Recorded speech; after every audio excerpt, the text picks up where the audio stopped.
Good morning, sir. Good morning. Good morning, sir. Morning, sir. Good morning. Good morning.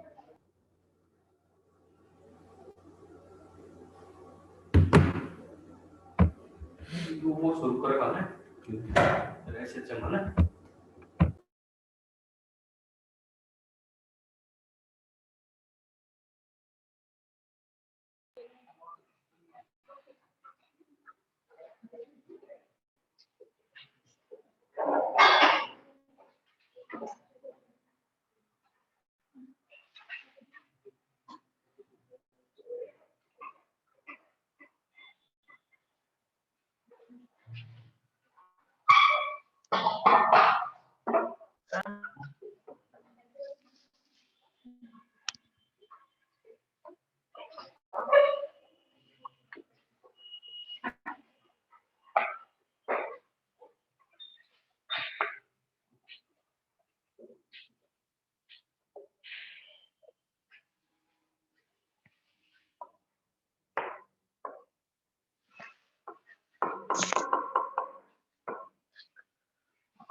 अब देखिए simple harmonic motion.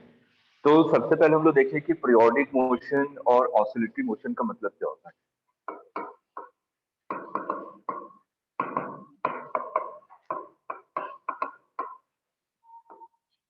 Periodic motion का मतलब क्या हुआ, जैसे कि हम लोग एग्जांपल लें uniform circular motion. Uniform circular motion का मतलब क्या हुआ, एक पार्टिकल है वो सर्कल में मूव कर रहा है, उसका जो स्पीड है वो कांस्टेंट है। अगर स्पीड कांस्टेंट होगी तो मैं क्या कहूंगा कि टाइम पीरियड भी क्या है, कांस्टेंट।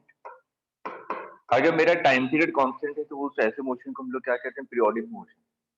क्लियर है, मतलब कि एक पीरियड के बाद सेम चीजें बार बार रिपीट हो, ठीक, तो वो आपका पीरियोडिक मोशन होता है। ऑसिलेटरी मोशन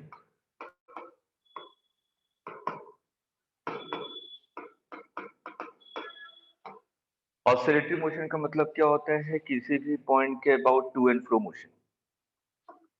जैसे कि मान लीजिए एक बाउल है और इसमें मैंने क्या कि इसके मास को रखा, अगर मैं इसको राइट साइड में शिफ्ट करूँ तो ये क्या करेगा, इस पॉइंट के about to and fro motion करेगा, ठीक। तो ऑसिलेटरी मोशन का मतलब क्या होता है, किसी भी फिक्स पॉइंट के अबाउट क्या करना है, टू एंड फ्रो, ठीक है, उसको हम लोग ऑसिलेटरी मोशन कहते हैं।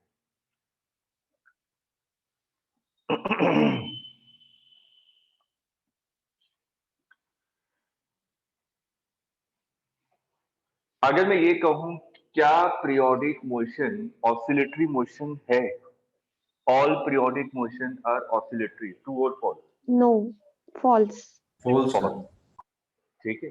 उसके लिए अगर एक फिक्स पोजीशन के अबाउट अगर वो पीरियोडिक मोशन कर रहा है तभी हम लोग उसको ऑसिलेटरी कहेंगे। All oscillatory motion are periodic. True. सोच कर, सर ट्रू। ट्रू तभी होगा when there is no loss of energy. आज तो मतलब आइडियल कंडीशन में। नहीं, आइडियल हम लोग मान के नहीं चलेंगे क्योंकि एम्स ने ये थ्योरी पूछी थी, उसमें दो ऑप्शन यही दिए हुए थे, ठीक है। अगर ऐसा ऑप्शन आपको मिले कि all oscillatory motions are periodic when there is no loss of energy, और एक ऑप्शन मिले all oscillatory motions are periodic, तो इसमें से कौन मोस्ट एप्रोप्रिएट है, First एनर्जी वाला, ठीक है। तो इसको मेंशन करके लिखिए, all oscillatory motions are periodic only when there is no loss of energy. हाँ, तब तब उसको नहीं, नन ऑफ दिस नहीं लगाना, फिर तो सिंपल लगा देना, all oscillatory motions are periodic. अब देखिए ऑसिलेटरी मोशन में देखा आपने कि जो और सर पार्टिकल अगर है लॉस ऑफ टू, एनर्जी नहीं है तो फॉल्स होगा। नहीं, तब तो हम लोग सिंपल उसको मार्क कर देंगे। तो एम्स में दिया तो उसमें ओके सर। दोनों ऑप्शन दिए थे, इससे मैं बोल रहा हूँ कि मोस्ट एप्रोप्रिएट कौन सा होगा, अगर वहां पे एनर्जी टर्म है तो उसको भी मेंशन करते हुए चले, ठीक है। Okay sir. अब अगर हम लोग ऑसिलेटरी मोशन के बारे में बात करें तो ऑसिलेटरी मोशन की जो जनरल इक्वेशन होती है फोर्स की, वो होती है minus k x to the power n. ये ऑसिलेटरी मोशन की general equation. General force equation. अब जो एसएचएम है, सिंपल हार्मोनिक मोशन, ये क्या है? Oscillatory motion.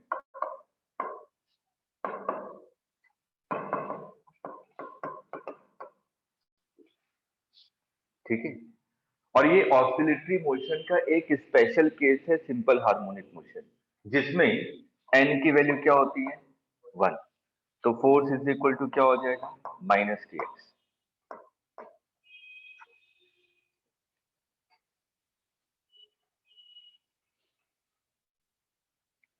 इसमें इंपॉर्टेंट पॉइंट लिखिए,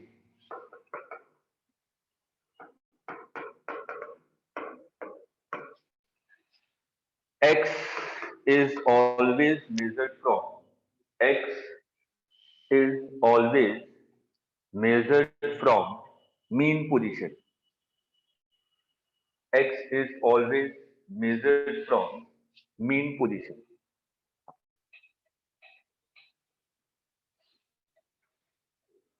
और मीन पोजीशन का मतलब क्या होता है?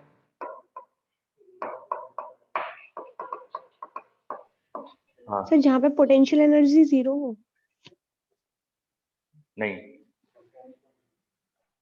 रेफरेंस पॉइंट का मतलब क्या होता है? मैं यहाँ पे खड़ा होगी मान लो,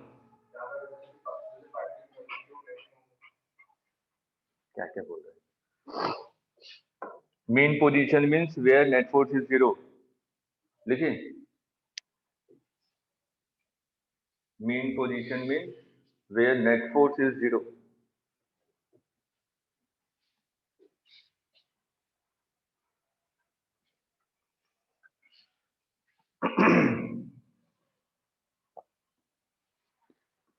मैंने कहा एक पार्टिकल है जो कि एसएचएम कर रहा है, इसका एम्पलीट्यूड प्लस ए माइनस ए है, ये इसका मीन पोजीशन है, एक्स इज इक्वल टू 0। ठीक है, इस पॉइंट के अबाउट पार्टिकल क्या कर रहा है? टू एंड फ्रो मोशन, ये एसएचएम कर रहा है। ठीक, अब अगर हम लोग यहाँ पे बात करें एफ इज इक्वल टू, मैं सिर्फ मैग्नीट्यूड को लिख रहा हूँ, माइनस साइन नहीं ले रहा, माइनस साइन तो बताता है उसका डायरेक्शन। ठीक है, अगर मैं मेन पोजीशन से पार्टिकल को आगे की तरफ मूव करूं तो इस पे जो फोर्स लगेगा कहाँ लगेगा? टूवर्ड्स द मेन पोजीशन, तभी तो particle to and fro motion करेगा। ठीक, तो अभी यहाँ पे हमें बात करना है कि एक एक पॉइंट पे देखते हैं कि वेलोसिटी और एक्सीलरेशन क्या होता है। ये भी इंपॉर्टेंट एस्पेक्ट है कि पूछ लिया जाता है कि मेन पोजीशन पे कितना है, कई सारे ऑप्शन में आपको देखा होगा। तो अगर हम लोग यहाँ पे बात करें कि पार्टिकल मीन पोजीशन पे है, अगर पार्टिकल मीन पोजीशन पे होगा तो फोर्स की वैल्यू कितनी होगी? 0। एक्स की वैल्यू 0 कर देंगे, फोर्स की वैल्यू 0। अगर फोर्स 0 होगा तो एक्सीलरेशन कितना होगा? 0। तो आपने यहाँ पे लिखा कि पार्टिकल का एक्सीलरेशन क्या है? 0। पार्टिकल राइट डायरेक्शन में मूव कर रहा है। ठीक, पार्टिकल राइट डायरेक्शन में मूव कर रहा है। अगर मैं फोर्स को देखूं तो फोर्स की वैल्यू क्या हो रही है? मैग्नीट्यूड इंक्रीज हो रहा है ना, फोर्स की वैल्यू आपकी इंक्रीज हो रही है, इसका मतलब इस डायरेक्शन में मूव करूंगा तो एक्सीलरेशन की वैल्यू इंक्रीज होगी, क्योंकि force is equal to minus k x है, इसका मतलब एक्सीलरेशन इंक्रीज तो हो रहा है, और वेलोसिटी इस डायरेक्शन में, इसका मतलब एक्सीलरेशन अपोजिट डायरेक्शन में एक्ट कर रहा है, माइनस है। एफ इज इक्वल टू, अगर हम लोग साइन के साथ पुट करें माइनस के एक्स, तो mass into acceleration minus k x, acceleration is equal to minus k by m into x, है ना। तो यहाँ पर अगर मैं एक्सीलरेशन को देखूं तो एक्सीलरेशन क्या है? नेगेटिव का मतलब क्या हुआ? जिस डायरेक्शन में पार्टिकल मूव कर रहा है उसके अपोजिट डायरेक्शन में क्या लग रहा है? एक्सीलरेशन। तो पार्टिकल की वेलोसिटी क्या होगी? डिक्रीज। ठीक, पार्टिकल क्या हुआ? एक्सट्रीम पे पहुंच गया, ये एक्सट्रीम पोजीशन है। पार्टिकल जब एक्सट्रीम पोजीशन पे पहुंचेगा, एक्सीलरेशन तो कंटिन्यूअसली इंक्रीज हो रहा था ना, कंटिन्यूअसली इंक्रीज हो रहा था, इसका मतलब जब एक्सट्रीम पे पहुंचेगा तो फोर्स की वैल्यू भी मैक्सिमम होगी। अगर फोर्स की वैल्यू मैक्सिमम होगी तो एक्सीलरेशन भी क्या होगा? मैक्सिमम। लेकिन पार्टिकल को टू एंड फ्रो मोशन करना है, आपने कहा कि एक्सीलरेशन अपोजिट डायरेक्शन में एक्ट कर रहा है और पार्टिकल इस डायरेक्शन में मूव कर रहा है, तो ये तो सिंपल काइनेमेटिक्स में हम लोगों ने पढ़ा था कि अगर एक्सीलरेशन और वेलोसिटी एक दूसरे के अपोजिट है तो फाइनली कहीं ना कहीं पार्टिकल को रुकना पड़ेगा। तो एक्सट्रीम पोजीशन पे एक्सेलरेशन मैक्सिमम होता है और वेलोसिटी 0 होती है, तभी तो यहाँ पे रिटर्न बैक होगा। आ रहा है समझ में? Yes sir. नहीं आया? आ गया sir. Yes sir. Extreme position पे एक्सेलरेशन मैक्सिमम है, वेलोसिटी 0 है। ये फिर से वापस इस डायरेक्शन में आ रहा है, तो एक्सेलरेशन अब क्या होगा? डिक्रीज होगा और वेलोसिटी क्या होगी? इंक्रीज होगी। ठीक, तो जब ये मीन पोजीशन पे पहुंचेगा तो वेलोसिटी क्या होगी आपकी? मैक्सिमम। सेम केस इस डायरेक्शन में भी, एक्सेलरेशन इंक्रीज हो रहा है, वेलोसिटी डिक्रीज होगी। यहाँ पे वेलोसिटी कितनी हो जाएगी? 0, और एक्सेलरेशन क्या हो जाएगा? मैक्सिमम। और ये फिर इस डायरेक्शन में एक्सेलरेशन क्या होगा? डिक्रीज, और वेलोसिटी क्या होगी? ठीक है, ये सब पॉइंट्स पूछे गए हैं एग्जाम में कि मीन पोजीशन का एक्सेलरेशन क्या होता है, वेलोसिटी क्या होती है।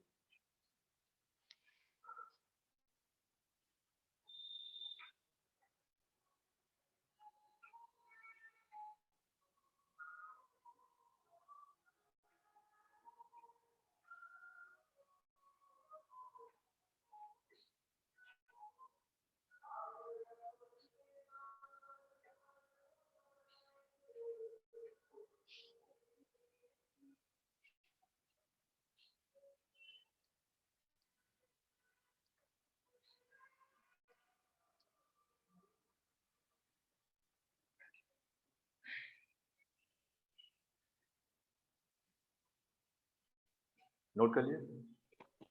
यस। अब देखिए यहाँ पे हम लोग समझते हैं कि फेज का मतलब क्या होता है। जैसे कि मान लीजिए पार्टिकल एसएचएम कर रहा है, ये आपकी मीन पोजीशन है, ये एक्सट्रीम है। फेज का मतलब होता है जब ऑब्जर्वर ने पार्टिकल को देखना स्टार्ट किया। तो मैंने कहा कि जब आपने पार्टिकल को देखा तो पार्टिकल इस पोजीशन पे था और वो इस डायरेक्शन में जा रहा था। मैं तो किसी भी इंस्टेंट पे देख सकता हूँ ना, वो तो particle to and fro motion कर रहा है कंटिन्यूअसली। ठीक है, जब ऑब्जर्वर ने इसको देखा तो आपने कहा कि जब आपने इसको देखा तो पार्टिकल इस पोजीशन पे था। तो जिस समय आप देखेंगे उसी टाइम पे तो आप टाइम को 0 मानेंगे कि इस समय से आपने इसकी एनालिसिस करना ही स्टार्ट की है। ठीक, तो t इज इक्वल टू 0 पे पार्टिकल यहाँ पे है, तो जिस समय ऑब्जर्वर ने इसको देखना स्टार्ट किया तो पार्टिकल मीन पोजीशन के रेस्पेक्ट में कहाँ पे है, उसी को कहते हैं फेज। ठीक है, मीन पोजीशन के रेस्पेक्ट में कहाँ है particle t is equal to 0 पे, उसे वो कहते हैं इनिशियल फेज। स्टैंडर्ड इक्वेशन क्या है? x is equal to a sine omega t plus five. क्या डेरिवेशन बताता हुआ चलूं? हैं? नहीं। तो आपने कहा कि जो x की स्टैंडर्ड इक्वेशन है एसएचएम की डिस्प्लेसमेंट की, वो क्या है? x is equal to a sine omega t plus five. अभी देखिए कैसे आया, आप लोग खुद कर सकते हैं। आपने क्या कहा? Force is equal to minus k x. Force को क्या लिखा? Mass into acceleration is equal to minus k x. Acceleration is equal to minus k by m into x. इसको आपने क्या कहा? Omega square. तो एक्सेलरेशन इज इक्वल टू क्या आ गया? Minus omega square x. ये पहला रिलेशन। अगर मैं a और x के बीच में रिलेशन देखूं तो कैसा रिलेशन है? लीनियर। ठीक है, लिखते जाइए एक एक स्टेप। कई बार क्वेश्चन में डायरेक्ट पूछा गया है कि वेलोसिटी और x के बीच में कैसा रिलेशन है, एक्सेलरेशन और वेलोसिटी के बीच में कैसा रिलेशन, तो ये सब टर्म्स हमें याद होनी चाहिए। तो एक्सेलरेशन और x के बीच में कैसा रिलेशन है आपका? लीनियर।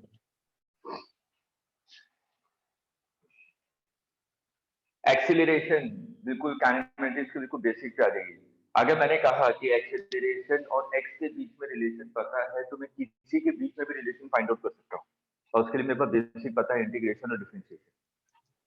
तो ये एसएचएम प्योर मैकेनिक्स है। ठीक है, अब यहाँ पे एक्सेलरेशन को मैं क्या लिख सकता हूँ? v dv upon dx is equal to minus omega square into x. ठीक, आपने लिखा इसको v dv is equal to minus omega square x dx। Clear है? अब लिमिट क्या पुट करें, क्योंकि मेरे को वेलोसिटी निकालनी है किसी भी पोजीशन पे। लिमिट सोच के बताइए।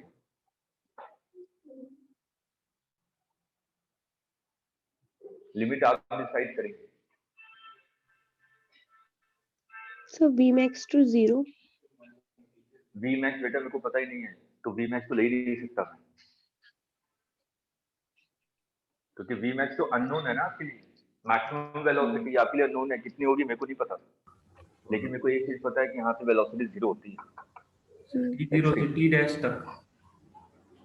तो हमने क्या लिखा, ये आपने ले लिया x to a, particle x position पे है तो इसकी वेलोसिटी v है किसी भी x पोजीशन पे, ठीक। और जब पार्टिकल एम्पलीट्यूड मतलब कि एक्सट्रीम पे पहुंचा तो वेलोसिटी कितनी हो गई, 0।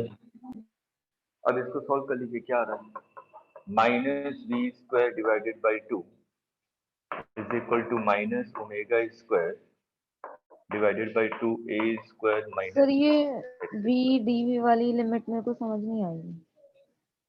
किसी भी x पोजीशन पे मान लीजिए ये x डिस्टेंस है मेन पोजीशन से, तो x डिस्टेंस पे पार्टिकल की स्पीड क्या है, v है। 0 पे क्या होती है, मैक्सिमम होती है, एक्सट्रीम पे क्या होती है, 0 होती है, ठीक। लेकिन किसी भी बीच में कहीं ना कहीं तो वेलोसिटी v होगी ना,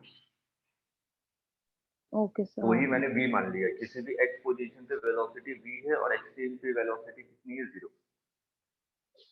तो देखिए ये कितना आ गया, ये 2 cancel minus omega square cancel, तो v square is equal to omega square a square minus omega square x square, तो v square plus omega square x square is equal to omega square a square. Omega square a square से divide कर दीजिए, तो यह आ जाएगा v square divided by omega square a square plus x square divided by a square is equal to 1। ये किसकी equation होती है,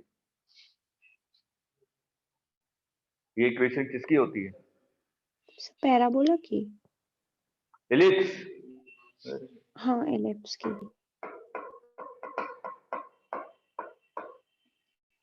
ठीक है, लेकिन बेसिकली आपको इक्वेशन याद नहीं रखना, बस आपको ये याद रखना है कि ए और एक्स के बीच में कैसा रिलेशन होता है, लीनियर। बी और एक्स के बीच में कैसा रिलेशन होता है, एलिप्टिकल, एलिप्स। ठीक है, आपने ये इक्वेशन पढ़ी होगी, याद भी होगा कई लोगों को। जिसको मैं थोड़ा सा सिंप्लीफाई करूं तो v इज इक्वल टू क्या आ जाएगा, omega under root a square minus x square. Clear है, ये सेकंड इंपॉर्टेंट इक्वेशन है जो हमें याद रखनी है।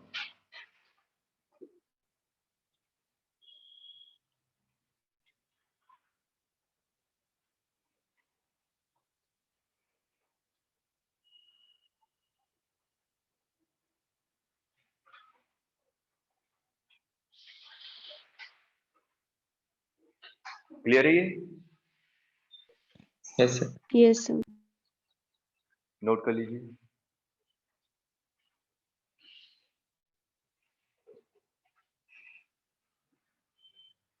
ये सर टर्म जरूर याद रखिएगा, a और x के बीच में लीनियर स्ट्रेट लाइन, v और x के बीच में एलिप्टिकल। अब हम लोग आते हैं, आपको एक्सेलरेशन पता था, acceleration is equal to minus omega square x. अब मैंने आपसे पूछा मेरे को x और t के बीच में रिलेशन चाहिए, तो आपने क्या लिखा, एक्सेलरेशन को मैं क्या लिख सकता हूँ, dv ओवर dt, है ना। x और t के बीच में रिलेशन चाहिए is equal to minus omega square x. और इसको कैसे सिंप्लीफाई करें, मेरे को x और t के बीच में रिलेशन चाहिए। मैं डेरिवेशन पे नहीं जाऊंगा, मैं डायरेक्ट लिखूंगा, लेकिन कुछ पता तो होना चाहिए ना कैसे करें। आप लोग पढ़ चुके हैं काइनेमेटिक्स, कैसे करें x और t के बीच में रिलेशन चाहिए, तो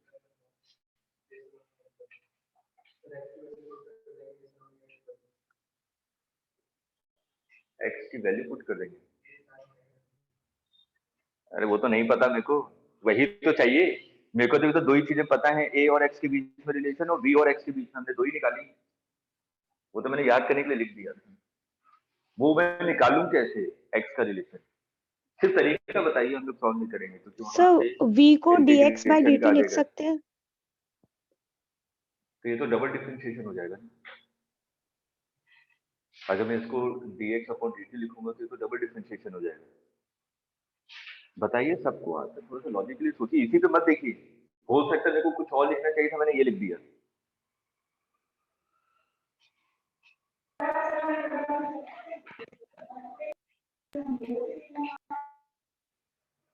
थोड़ा सा सोच के बताइए।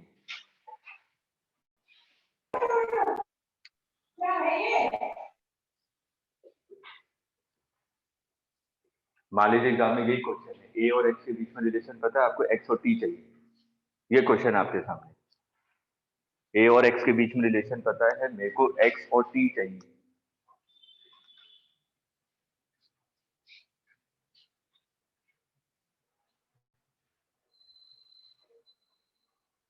आप लोग सब भूल गए क्या mathematics? D omega upon D T. D omega कहाँ से, ओमेगा कांस्टेंट है भैया।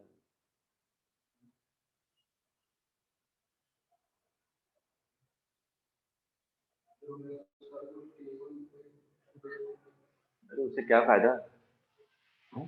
उससे क्या फायदा? ओमेगा कांस्टेंट है, उससे क्या फायदा? उसकी क्यों छेड़खानी करना है जब कांस्टेंट है तो? मान लीजिए 2 लिखा हुआ है, तो 2 को क्या लिखेंगे, 1 + 1 है? v को ओमेगा के टर्म्स में लिख सकते हैं। इसको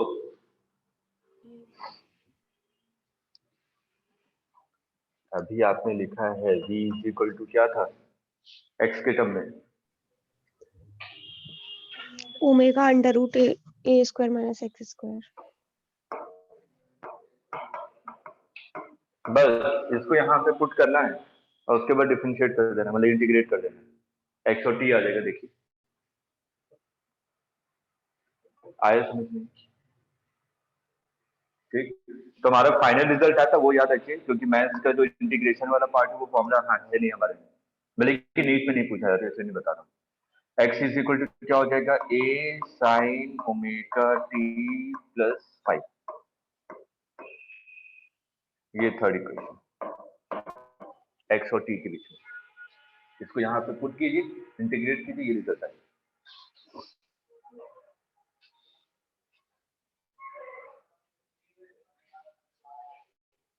अब मेरे को वेलोसिटी और टाइम के बीच में रिलेशन चाहिए, तो x और t पता है, तो मैं इसको डिफरेंशिएट करूंगा, v = dx/dt।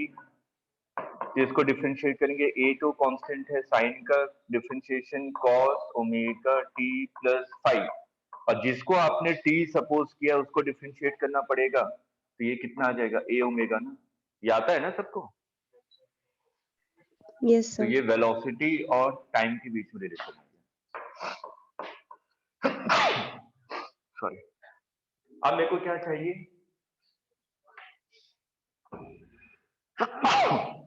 सॉरी, a और v के बीच में, एक्सीलरेशन और वेलोसिटी के बीच में। माइनस ओमेगा स्क्वायर ए साइन ओमेगा टी + 5। ठीक है, एक्सीलरेशन निकाल लेते हैं। एक्सीलरेशन निकालेंगे तो मैं dv/dt लिखूंगा, तो ये हो जाएगा -a omega square sine omega t + 5। ये एक्सेलरेशन और t के बीच में रिलेशन आ गया। फिफ्थ रिलेशन मैंने क्या पूछा था, एक्सेलरेशन और वेलोसिटी के बीच में रिलेशन। तो यहाँ पे देखिए कॉस फंक्शन आ रहा है और वहां पे साइन फंक्शन आ रहा है, और जब भी ऐसा कोई रिलेशन निकालना तो आपके पास एक आइडेंटिटी है, क्या है, sin square theta + cos square theta = 1। तो यहाँ से अगर मैं cos थीटा लिखूं तो cos थीटा क्या आ जाएगा, v² / a² ω²। मैं cos स्क्वायर थीटा कर रहा हूँ, ठीक है, और यहाँ से sin स्क्वायर थीटा करूंगा तो ये नीचे आ गया, प्लस a² / कैपिटल A² ω⁴ = 1। यही आएगा ना। तो ये रिलेशन भी कैसा होता है, एलिप्स।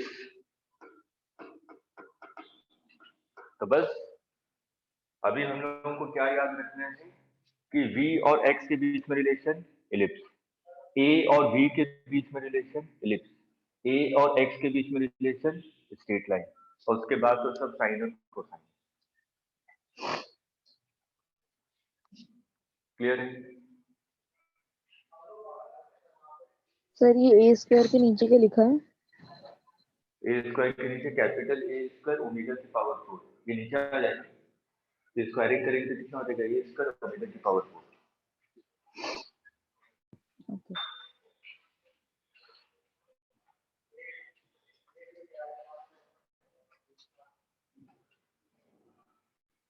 क्लियर है यहाँ तक सभी को? इक्वेशन को मत याद कीजिएगा, हमें कौन से इक्वेशन को याद रखना है पहले बता देता हूँ, वो इम्पोर्टेंट है जो आप लोग याद रखेंगे।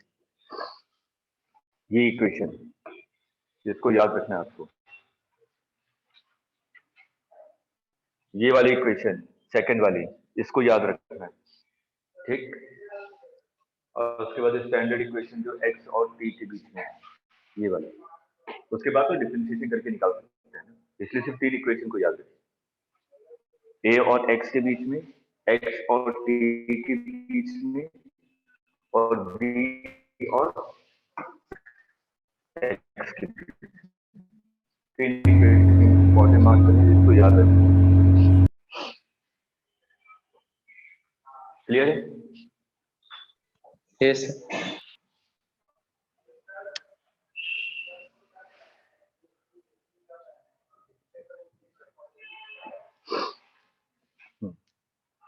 क्या बता रहा हूँ?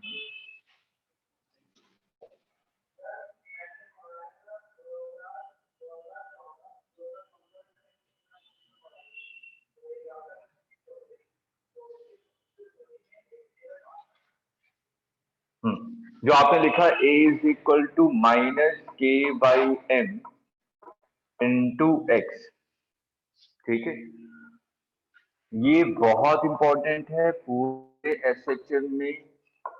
पहला इंपॉर्टेंट फॉर्मूला ये है जहां से क्वेश्चन पूछे जाते हैं डायरेक्ट, ठीक है। आपसे पूछा जाता है टाइम पीरियड, आपने देखा कई क्वेश्चन पूछा जाता है कि time period of the SHM. आप लोगों को आवाज आ रही है? Yes yes. Yes sir. Video pause हो गया, ठीक है। अब ये जो है कांस्टेंट टर्म है, ये क्या है, ओमेगा स्क्वायर, ठीक। तो ओमेगा इज इक्वल टू क्या हो जाएगा, under root k by m, ठीक। और t is equal to 2 pi by omega.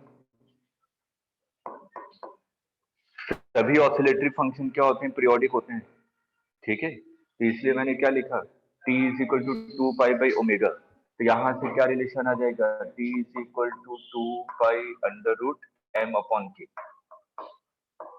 ये याद होगा आप लोगों को जो टाइम पीरियड निकालते हैं। इस तरीकों को याद रखिए, हमें सभी क्वेश्चन, ज्यादातर क्वेश्चन इसी तरीके से करेंगे।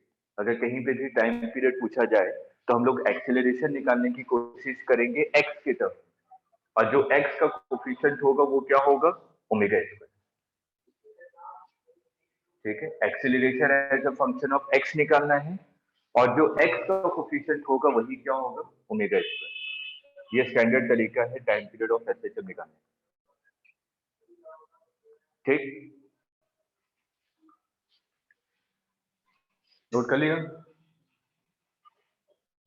Yes yes. चलिए, तो ये हम लोगों का बेसिक कंप्लीट हो गया एसएचएम का, कि कौन कौन सी इक्वेशन होती है, कैसे हम लोग उसको सॉल्व करने की कोशिश करेंगे। अब पहले पहले पार्ट से आते हैं कि कितने पार्ट में आप लोग एसएचएम को डिवाइड करेंगे। अब देखिए, मैं पहले से बता देता हूँ कि किस तरीके के क्वेश्चन आपने पढ़े हुए, किस टाइप के क्वेश्चन आते हैं। तो पहला तो ये आता, आपने देखा होगा कि पार्टिकल यहाँ पे है 0, ये a, ये आपका माइनस है। कई बार दिया रहता है कि यहाँ पे a बाई रूट 2 पे है, पार्टिकल इधर जा रहा है, t इज इक्वल टू 0, है ना। और आपसे पूछा जाता है कि ये एक्सट्रीम पे कब पहुंचेगा, ठीक है, कब ये सर मीन पे आप पहुंच लैग हो जाएगा। रहे हो बहुत ज्यादा। अच्छा ठीक है, एक मिनट रुकिए।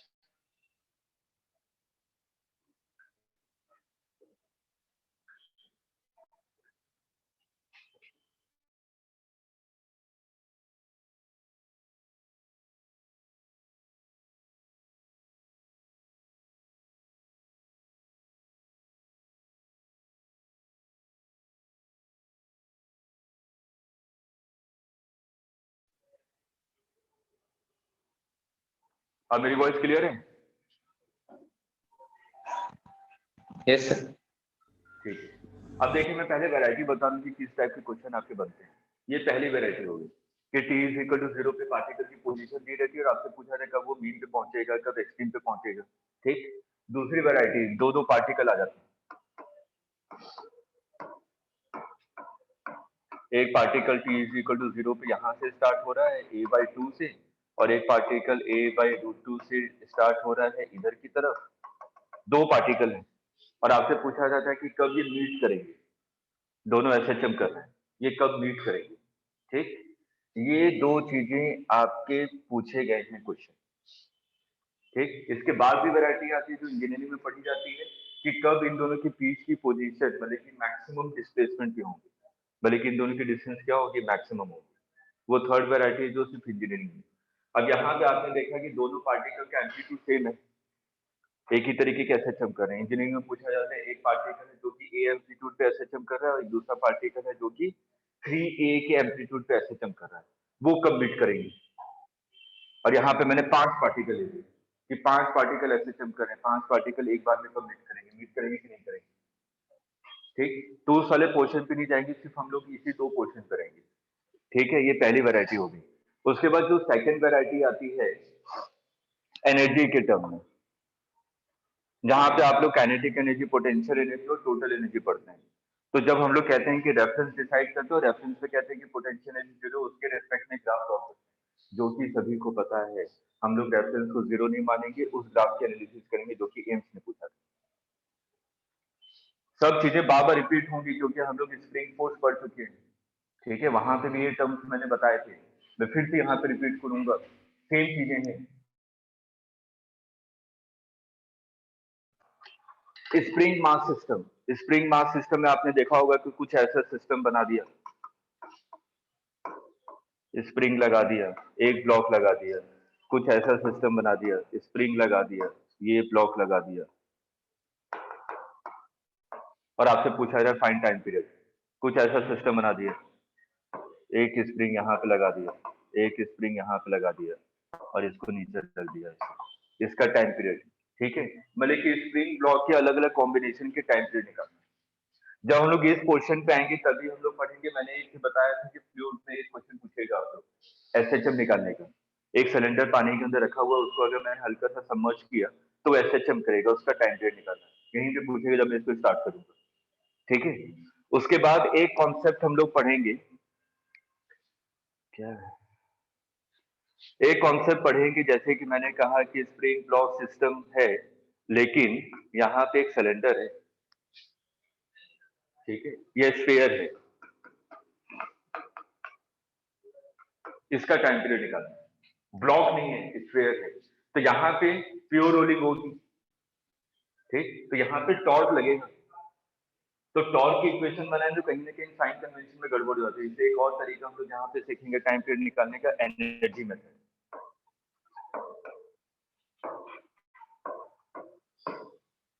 ठीक है, जब रोटेशन वाली चीजें आ जाएंगी, और ये क्वेश्चन एम्स के लिए है, नीट में कभी नहीं आएगा। नीट में आता है स्प्रिंग ब्लॉक सिस्टम पे क्वेश्चन पूछता है, रोटेशन को कभी इंक्लूड नहीं किया उसने आज तक। ठीक, उसके बाद फिर हम लोग आएंगे दूसरे तरीके के, हम लोग पेंडुलम के बारे में पढ़ेंगे। ठीक है, जो आपने सिंपल पेंडुलम देखते हैं, उसके बाद सेकंड पेंडुलम, ये पार्ट कंप्लीट होगा। उसके बाद हम लोग आ जाएंगे कोई भी रिजिड बॉडी है, इसको यहाँ पे आपने हिल से कर दिया, तो ये भी तो रोटेट ऐसे ऐसे कर सकता है, इसके लिए टाइम पीरियड कितना होगा। ठीक, उसके बाद फिर लास्ट पार्ट पढ़ेंगे हम लोग फोर्स्ड ऑसिलेशन। अभी तो हम लोग सब आइडियल केस के बारे में डिस्कस करेंगे, उसके बाद फोर्स्ड ऑसिलेशन पे आ जाएंगे, फिर डैम्प्ड ऑसिलेशन पे आ जाएंगे।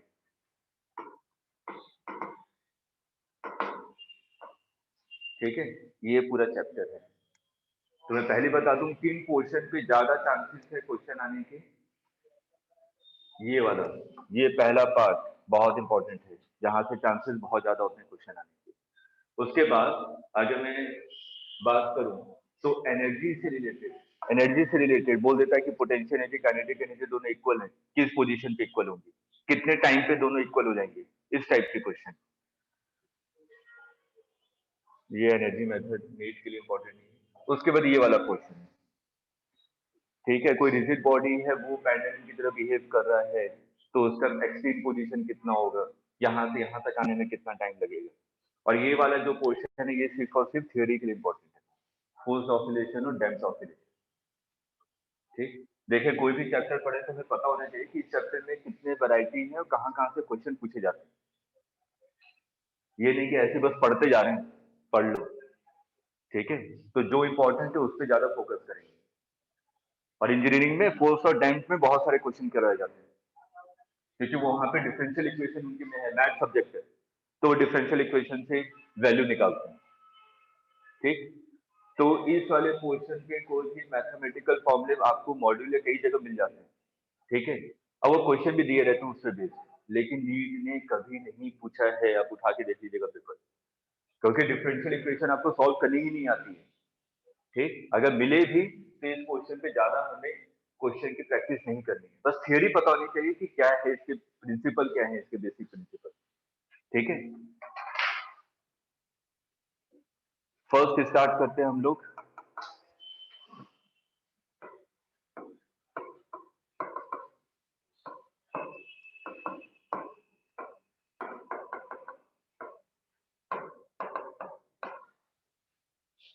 अब मैंने बोला हमारी x की स्टैंडर्ड इक्वेशन क्या थी, a sin omega t plus five, ये स्टैंडर्ड इक्वेशन है। अब मैंने कहा कि एक पार्टिकल है जो कि एसएचएम कर रहा है और particle t is equal to 0 पे a/√2 पे था, तो हमें x निकालना है। x का मतलब इसमें सब चीजें नोन है, बस अननोन क्या है, फाइव। इनिशियल फेज कितना होगा, ध्यान से सुनिएगा, एक शॉर्ट ट्रिक बता रहा हूँ, शॉर्ट ट्रिक से हमें क्वेश्चन की प्रैक्टिस करनी है। ठीक, किसी भी एसएचएम को हम लोग यूनिफॉर्म सर्कुलर मोशन में कन्वर्ट कर सकते हैं, किसी भी एसएचएम को। ठीक है, अब उसको देखिए कैसे लिखते हैं। ये जैसे कि मान लीजिए यूनिफॉर्म सर्कुलर मोशन है, बाबा बोल रहा हूँ, इस पे ध्यान दीजिएगा, बहुत क्वेश्चन की प्रैक्टिस इसी मेथड से हम लोग करेंगे, मैथ से बचने के लिए बता रहा हूँ।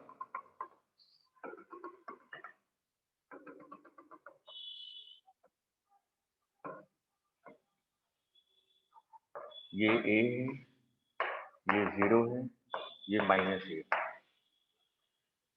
जो हमारा कन्वेंशन है, हम लोग कह रहे हैं कि जो पार्टिकल एसएचएम कर रहा है उसको मैं यूनिफॉर्म सर्कुलर मोशन से रिप्रेजेंट कर सकता हूँ, पहला पॉइंट। दूसरा पॉइंट, जो पार्टिकल एसएचएम कर रहा है वो यूनिफॉर्म सर्कुलर मोशन में एंटी क्लॉकवाइज डायरेक्शन में मूव कर रहा होगा, सॉरी क्लॉकवाइज डायरेक्शन में मूव कर रहा है। ये कन्वेंशन है, कन्वेंशन को ध्यान से समझ लीजिए, क्योंकि बुक में उल्टा भी दिया रहता है कि वो लोग इसको पॉजिटिव मान लेते हैं, मैं इसको पॉजिटिव मानता हूँ, वो लोग इसको रेफरेंस मान लेते हैं, मैं इसको रेफरेंस मानता हूँ। इसलिए कन्वेंशन को ध्यान से समझिए, मैं वही कन्वेंशन बता रहा हूँ जो कि इजी है। अब आपने क्या किया, ये आपका रेफरेंस है, मतलब कि मीन पोजीशन, मतलब कि हम लोग यहाँ से सब चीजें की एनालिसिस स्टार्ट करेंगे, यूनिफॉर्म सर्कुलर मोशन। ठीक है, अब पार्टिकल इस डायरेक्शन में मूव कर रहा है, यूनिफॉर्म सर्कुलर मोशन है, इसलिए ओमेगा क्या होगा, यूनिफॉर्म सर्कुलर मोशन में ओमेगा क्या होगा, कांस्टेंट। एंगुलर वेलोसिटी कांस्टेंट होगी ना, ये कांस्टेंट एंगुलर वेलोसिटी से वो मूव कर रहा है। Yes sir. ठीक, चलिए जो अभी आपको क्वेश्चन दिया था उसी क्वेश्चन को अगर हम ध्यान से देखें, particle t is equal to 0 पे a/√2 पे था। ठीक है, आपने क्या किया, यहां से एक वर्टिकल लाइन ड्रॉ की, तो दो पोजीशन मिले, मैंने कहा ये 1 पोजीशन है, ये 2 पोजीशन है जहां पे ये सर्कल को कट कर रहा है। ठीक है, अब आप लोग मेरे को सोच के बताइए कि पार्टिकल जो कि एसएचएम कर रहा था, अगर वो यूनिफॉर्म सर्कुलर मोशन कर रहा होता तो वो 1 पोजीशन पे होता या 2 पोजीशन पे, ध्यान से देखिए, सब कुछ बता सकता है।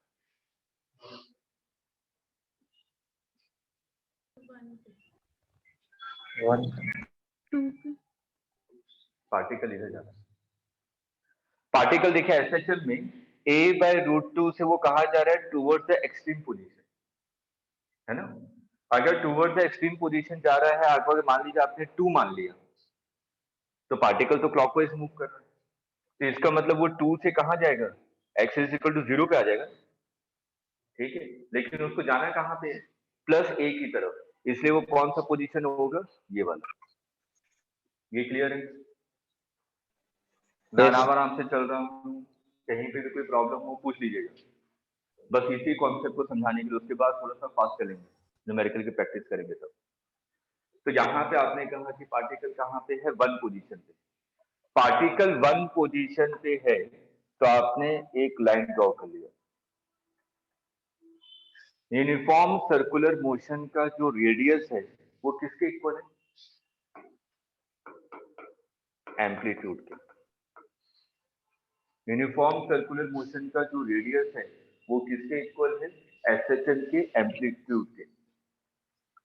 तो ये डिस्टेंस क्या है आपकी a, ये क्या कर रहा था, ये कहाँ पहुंच गया, a/√2। इसका मतलब ये a/√2 है ना, देखिए ये डिस्टेंस a/√2 है, ये वाली डिस्टेंस, तो ये वाली डिस्टेंस भी तो a/√2 होगी। क्लियर है। सर एक बार ये बता दो कि वो फर्स्ट पोजीशन पे कैसे हुआ, मतलब यहाँ पे देखिए एसएचएम में आपको दिया हुआ है कि t इज इक्वल टू 0 पे पार्टिकल a/√2 पे है। तो आपने यहाँ पे क्या किया, एक वर्टिकल लाइन को ड्रॉ किया, तो ये सर्कल को 2 पॉइंट पे कट करेगा। अब यहाँ पे देखिए जो पार्टिकल है t इज इक्वल टू 0 पे, ये कहाँ मूव कर रहा है, टूवर्ड्स a, एक्सट्रीम पे जा रहा है। तो अगर मैंने 2 को मान लिया करेक्ट, तो ये तो क्लॉकवाइज मूव कर रहा है ना, तो ये तो यहाँ पे पहुंच जाएगा ना 0 पे। ओके लेकिन इसको जाना कहाँ पे है, a की तरफ, तो यही पोजीशन हो सकती है। Okay sir. तो 1 वाला करेक्ट है। तो आपने क्या किया, ये हॉरिजॉन्टल डिस्टेंस किसके इक्वल होगा, इसके ना, a√2। ये एंगल मान लीजिए थीटा, तो cos theta is equal to base upon hypotenuse, ये कितना हो जाएगा 1/√2। तो थीटा इज इक्वल टू π/4। आगे समझ में? मैंने बोला था कि हमारा रेफरेंस पॉइंट क्या है, top most point. Circular motion का टॉप मोस्ट पॉइंट आपका रेफरेंस। तो रेफरेंस के रेस्पेक्ट में 1 पार्टिकल, इसका मतलब ये वाला जो एंगल है, ये इसी को क्या कहते हैं, इनिशियल फेज। रेफरेंस के रेस्पेक्ट में जो पार्टिकल है किस पोजीशन पे है, उसी को हम लोग क्या कहते हैं, इनिशियल फेज। तो अगर मैं इनिशियल फेज यहाँ पे देखूं, थीटा कितना आ गया 45, तो थीटा प्लस 5 किसके इक्वल है, 90 डिग्री। 90 डिग्री है ना ये थीटा प्लस 5, तो 5 इज इक्वल टू क्या हो जाएगा, 45 डिग्री। तो आपने कहा देयरफॉर 5 इज इक्वल टू 45, क्योंकि पार्टिकल, चलिए 5 की वैल्यू आ गई। क्लियर है। ये वाला क्वेश्चन हमारा कंप्लीट हो गया, उसको देख के करके करते हैं सॉल्व दूसरे। हमें यही तो निकालना था 5। तो x इज इक्वल टू क्या हो जाएगा, x is equal to a five दोबारा साइन बताओ। Omega t plus π/4। खत्म। पार्टिकल 1 पोजीशन, ये क्लियर है। Yes sir, theta is equal to π/4, ये क्लियर है। Yes sir. यस सर, मैंने क्या बताया था कि हम लोग रेफरेंस के रेस्पेक्ट में देखते हैं कि पार्टिकल कहाँ पे है। तो रेफरेंस के रेस्पेक्ट में पार्टिकल कितने एंगल पे है, फाई एंगल पे ना। Direction Yes. क्लॉकवाइज ही लेंगे, हमेशा हमेशा क्लॉकवाइज लेंगे। तो रेफरेंस के रेस्पेक्ट में जो फर्स्ट पार्टिकल है वो कहाँ पे है, फाई एंगल पे, और फाई की वैल्यू क्या है, π/4। 45. हाँ, यही इनिशियल फेज है। तो आपने x की स्टैंडर्ड इक्वेशन में पुट कर दिया, ये आ गया डिस्प्लेसमेंट इक्वेशन, एसएचएम की डिस्प्लेसमेंट इक्वेशन।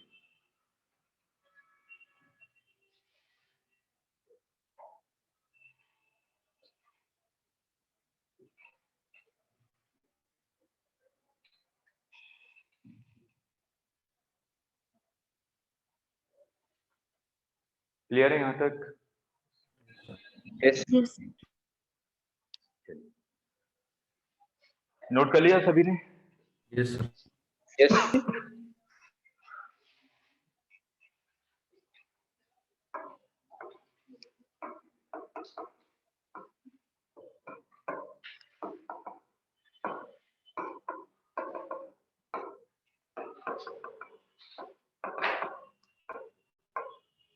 पार्टिकल इधर मूव कर रहा है, और इस एसएचएम का जो टाइम पीरियड है, एसएचएम का जो टाइम पीरियड है वो है कैपिटल टी। ये गिवन है क्वेश्चन कि time period of SHM is capital T.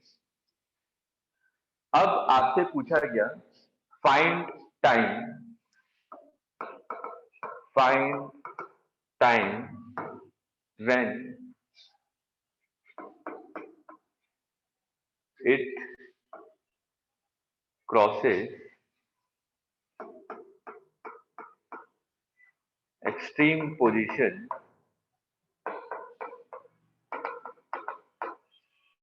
First time. पहली बार ये एक्सट्रीम पोजीशन को कब क्रॉस करेगा? सिंपल सा क्वेश्चन, मतलब कि a/2 से a तक आने में इसको कितना टाइम लगेगा? कीजिए इसको, आप लोग यूनिफॉर्म सर्कुलर मोशन में दिखाइए, जो जो पॉइंट है वहां तक तो पहुंचिए।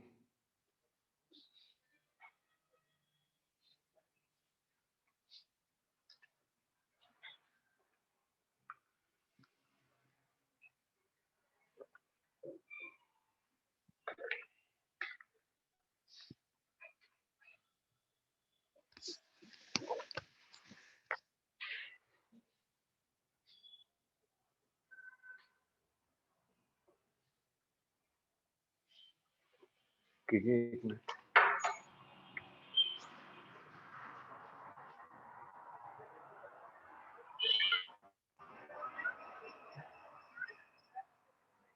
अवनी से बात की सर?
किसी को कैपिटल T/6। चलिए देखिए, एक क्वेश्चन आपको क्लियर हो जाए कि कैसे करना है। या आपने यूनिफॉर्म सर्कुलर मोशन से रिप्रेजेंट किया?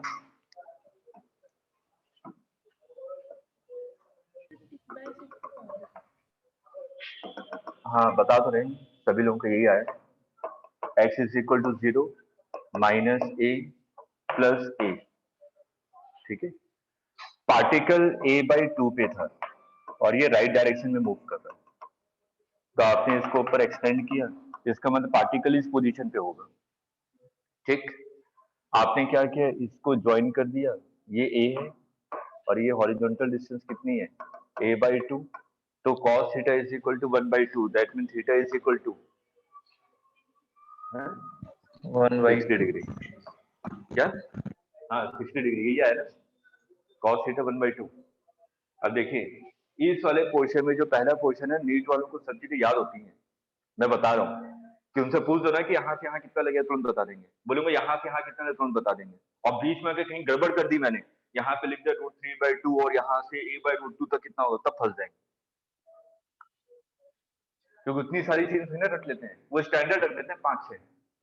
इसे बोलो रटिएगा मत, क्योंकि अगर एक भी पैरामीटर ऊपर नीचे हुआ, पूरी चीजें गड़बड़ हो जाएगी। और आप देखेंगे इसमें 1 मिनट से ज्यादा टाइम नहीं लगेगा, समझने में और समझाने में इसको टाइम लग रहा है बस। तो आपने क्या किया, इसको यहाँ पे पुट किया, यहाँ पे थीटा की वैल्यू 60 डिग्री आ गई। अभी मैंने बताया था कि ये रेफरेंस है आपका, रेफरेंस के रेस्पेक्ट में ये एंगल कितना आ रहा है, 30 डिग्री। 30 मतलब π/6। मैंने बोला पार्टिकल कैसे मूव कर रहा है, यूनिफॉर्मली मूव कर रहा है, तो इसने कितना एंगुलर डिस्प्लेसमेंट किया, π/6। इसके रेस्पेक्ट में, रेफरेंस के रेस्पेक्ट में कितने पोजीशन पे है, π/6 is equal to omega t. Constant velocity से मूव कर रहा है ना, तो theta is equal to omega t, ठीक है। तो यहां से t इज इक्वल टू क्या आ जाएगा, π/6 इंटू ओमेगा। ओमेगा क्या होता है, 2π/t। कितना आया,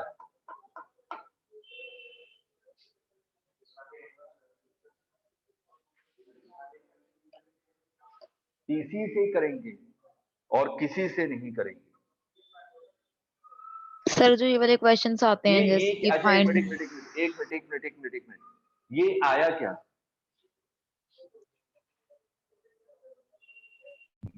एक्सट्रीम पोजीशन पर टाइम a/2 से एक्सट्रीम तक जाने में टाइम लगेगा।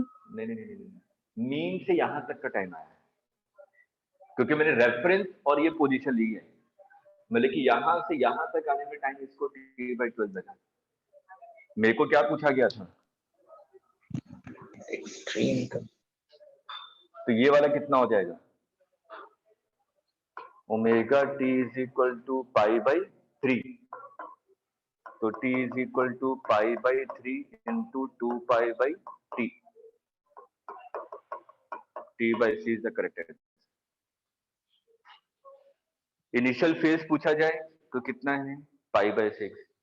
अगर आपसे पूछा है यहां से यहां तक आने में कितना टाइम लगा, 0 से लेके a/2 तक, तो आप लोग बता सकते हैं t/12 और a/2 से एक्सट्रीम तक आने में t/6। क्लियर है? Yes.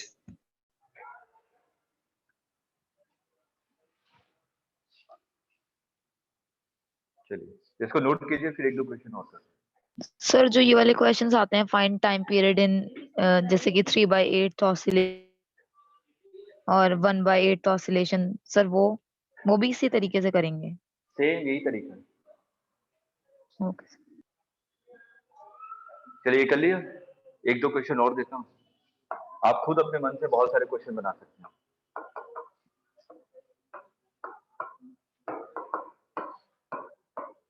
पार्टिकल मान लीजिए -a/√2 पे है, ये पार्टिकल इधर मूव कर रहा है t = 0 पे, तो आपसे पूछा गया find time when crosses main position. Main position को कब क्रॉस करेगा? सेम कॉन्सेप्ट है, जल्दी से कीजिए, सिंपल सा क्वेश्चन है।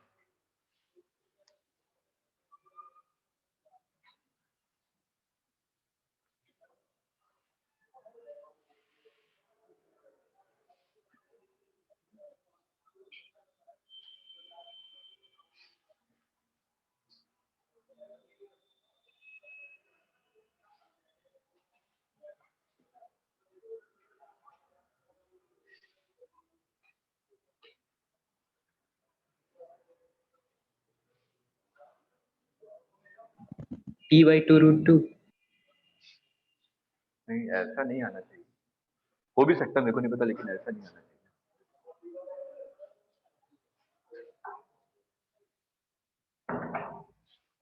अरे रूट में तो कभी आएगा ही नहीं, ओमेगा टी एंगल्स कैसे रूट में आ जाएगा? अच्छा.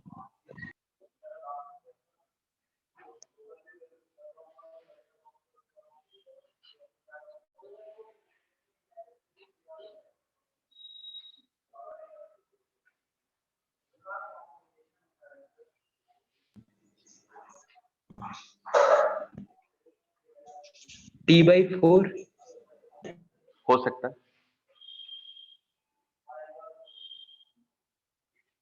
मेरे को लिटरली नहीं रटा हुआ, मेरे को निकालना ही पड़ेगा।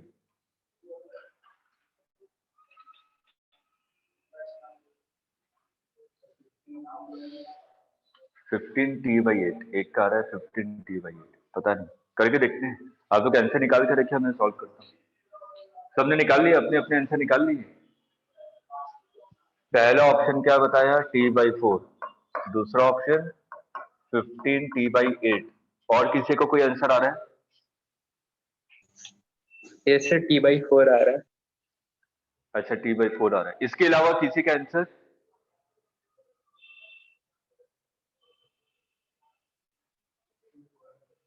t/4,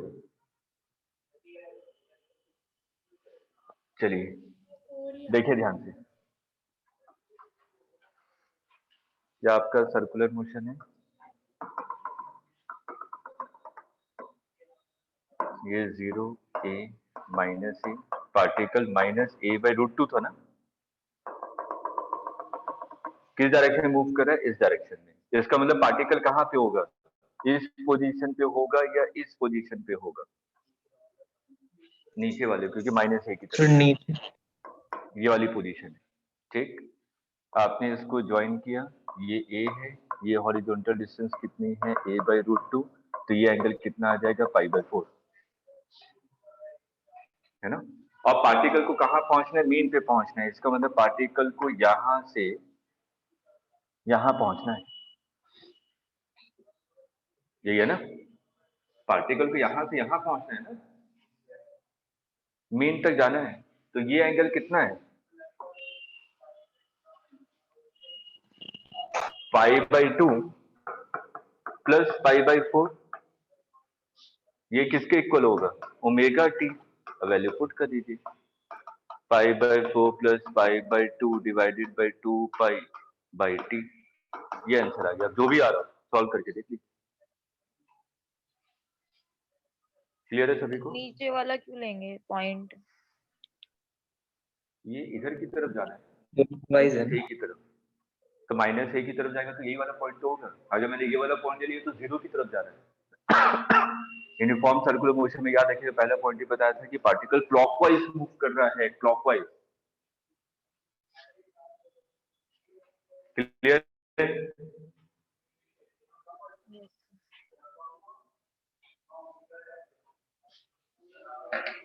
अब इस टाइप के क्वेश्चन कर सकते हैं।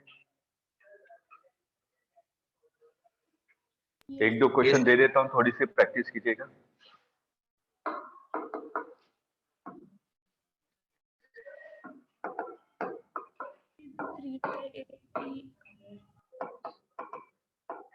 कितना आंसर आ रहा है? एक बार इसका आंसर बताइए कितना आ रहा है सॉल्व करके। 3t/4, मतलब कि किसी का आंसर करेक्ट नहीं है। 3/8 पक्का यही आ रहा है हर एक का? अब इसको भी मेरे को सॉल्व करना पड़ेगा क्या? इसमें भी 2-3 आंसर बता रहे हैं। अरे इक्वेशन सामने लिखी है, इसमें तो कम से कम 2-3 मत बताइए। 3t/8 आ रहा है। 8 आ रहा है। वैसे किसी भी क्वेश्चन में मेरे को 4 ऑप्शन देने की आवश्यकता नहीं है, आप लोग 8-10 दे सकते हैं। ठीक है, चलिए। Particle t is equal to 0 पे यहां से स्टार्ट हो रहा है इस डायरेक्शन में, और आपसे पूछा गया a/6 तक आने में कितना टाइम लगेगा यहां से यहां। कर सकते हैं ना? ठीक है, तो ऐसी प्रैक्टिस 4-5 क्वेश्चन की कर लीजिएगा। अपने मन से बना लीजिए, मैं भी खुद अपने ऐसे बना रहा हूँ।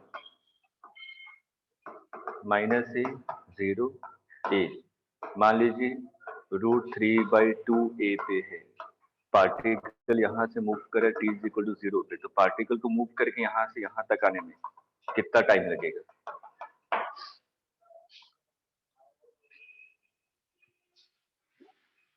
ठीक, इन दोनों क्वेश्चन की प्रैक्टिस कीजिए। फिर कल हम लोग 2 पार्टिकल ले लेंगे, ठीक, और एनर्जी। कल मतलब मंडे, ठीक, और मंडे से हो सकता है थोड़ा सा टाइम एक्सटेंड, बता दूंगा आप लोगों को। कुछ आया, डेट आया? कोई डेट सर नहीं। टाइमिंग्स टाइमिंग यही रहेगा, टाइम इसी टाइम पे स्टार्ट होगा। Okay sir. ठीक है, okay sir, thank you sir. Thank you sir. Okay, welcome welcome welcome.